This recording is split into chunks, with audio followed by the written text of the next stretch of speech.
مسلسلات كورية هينزل ليها جزء تاني السنة دي، لو ما قرروش انهم يغيروا ميعادها يعني. يلا بينا نشوف ايه. اول مسلسل معانا مسلسل الشرطي المتباهي. الشرطي المتباهي الجزء الاول بتاعه حقق شهرة كبيرة جدا، وفي ناس كتيرة جدا عجبها. لو ما اتفرجتوش عليه انصحكم تتفرجوا عليه.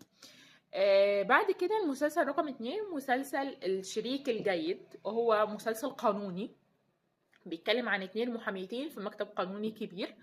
الجزء الاول برضو في ناس كتيرة جدا اشادت ان البطولة النسائية كانت حلوة قوي. رقم 3 مسلسل متجر القتلة. طبعا احنا عارفينه متجر القتلة دوت، يعني ده مش محتاج ان انا اعرفه. الجزء الاول بتاعه كان حلو جدا، انا شفته. هو اكشن، يعني مسلسل اكشن صرف. بعد كده عندنا مسلسل سيد خارج الحلبة.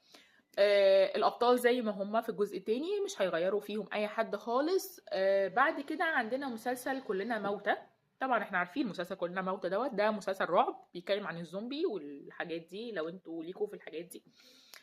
وده اعلنوا عنه من السنه اللي فاتت ان هم هينزلوه السنه دي، ان شاء الله يعني ما يكونوش غيروا رايهم. بعد كده عندنا مسلسل سيجنال.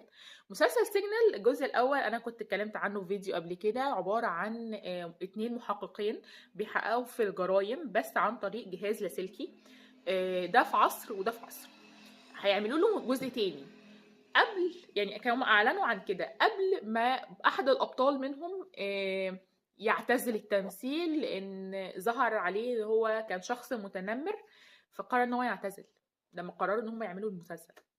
فاحنا بقى مش عارفين هل هم هيكملوا المسلسل ويجيبوا بطل تاني ولا هيغيروا رأيهم في الموضوع ده.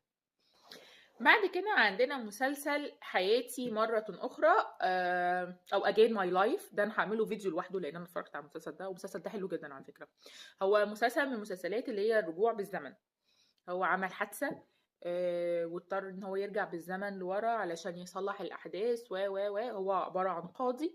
فهبقى احكي لكم عنه في فيديو لوحده. فقالوا قناه SBS قررت ان هي تعمل له جزء تاني. بعد كده عندنا مسلسل التصادم او كراش. وده شويه مسلسل عباره عن ضباط في قسم التحقيقات بس تبع شرطه المرور، وبيبداوا يعملوا تحقيقات في الجرائم اللي بتحصل على الطريق. ماشي، فده حلو جدا للناس اللي بتحب الاكشن وبتحب التحقيقات والجرايم وكده، فده هيعجبكم جدا. بعد كده عندنا مسلسل مجموعة دراسية. ليه برضو جزء تاني، وهو كان عبارة عن كان في مدرسة ومجموعة من الأولاد في المدرسة، وبيحصل برضو هو شوية أكشن دراسي كده يعني. عندنا بعد كده مسلسل البطل